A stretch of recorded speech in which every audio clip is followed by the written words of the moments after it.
Être un chef d'entreprise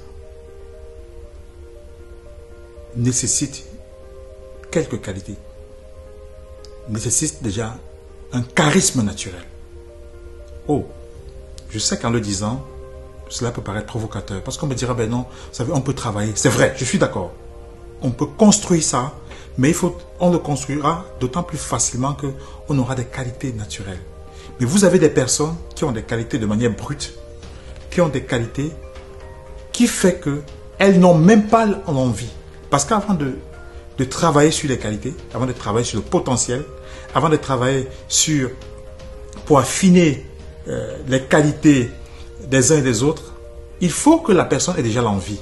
Mais vous avez des individus qui n'ont pas envie de faire l'entrepreneuriat, d'être des chefs d'entreprise. Vous avez des gens qui ne veulent pas. Peut-être parce qu'elles ont du charisme, peut-être parce qu'elles n'ont pas du charisme, peut-être parce qu'elles n'ont pas l'envie, peut-être parce qu'elles n'ont pas de temps, peut-être. Je pourrais énumérer des dizaines, des milliers de raisons qui font que. Du coup, nous ne pouvons pas aujourd'hui, à l'heure où le train, le TGV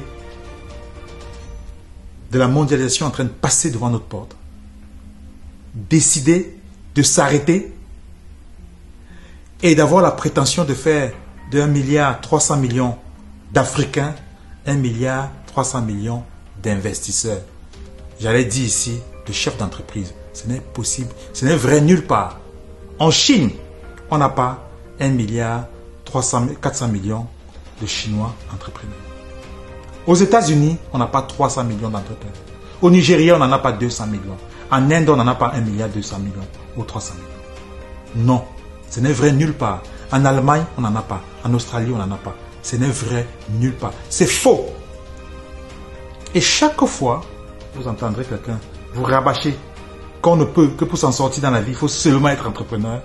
Sachez que cette personne-là, soit elle est à côté de la plaque, soit cette personne a simplement envie de vous prendre votre argent. Parce que on ne réussit pas sa vie simplement parce qu'on est entrepreneur. C'est faux. Il y en a qui peuvent réussir par l'entrepreneuriat. Il y en a qui peuvent réussir par l'entrepreneuriat. Et sachez que chaque fois que vous avez une entreprise qui est prospère, elle est prospère simplement parce qu'elle a en son sein 300, 400, 500 employés. C'est 500 personnes qui ne sont pas entrepreneurs. Vous avez une entreprise, vous avez un chef d'entreprise qui a 1000 employés. C'est 1000 personnes qui ne sont pas 1000 entrepreneurs. Vous avez une entreprise qui a 10 000 employés, c'est 10 000 personnes qui ne sont pas 10 000 entrepreneurs. Mais dans ces personnes-là, dans ce groupe de personnes-là, vous avez des personnes qui gagnent très bien leur vie. Mais vous avez des personnes aux États-Unis qui gagnent 40 000 euros, 40 000 $, j'allais dire, la semaine. Vous avez des gens qui gagnent 500 000 $ le mois, mais qui ne sont pas des chefs d'entreprise. Il n'y a pas que les chefs d'entreprise qui sont riches, non. Ce n'est pas vrai. Donc nous voulons, au travers de Back to Africa, constituer un groupe au sein duquel on aura des personnes qui viendront pour être des employés, au sein duquel on aura des personnes qui viendront pour être des meneurs, des leaders. Chaque personne aura sa place, chaque personne a sa place dans l'initiative Back to Africa. Donc chacun d'entre vous a sa place. C'est pour ça que chacun d'entre vous doit prendre ce projet comme étant le sien. Vous qui êtes en Afrique sur place, vous qui êtes en diaspora nord-américaine, asiatique, africaine, vous devez tous venir, on doit tous se mettre sur cette plateforme, on doit tous se mettre autour de ce projet qui est le nôtre, afin de constituer quelque chose de fort, quelque chose d'infranchissable qui nous permette d'aller. Et ne vous sentez pas à côté de la plaque parce que vous ne vous sentez pas l'âme d'entrepreneur, parce que vous sentez l'âme d'un employé qui doit te respecter, parce que vous sentez l'âme d'un investisseur, parce que vous sentez l'âme d'un rentier.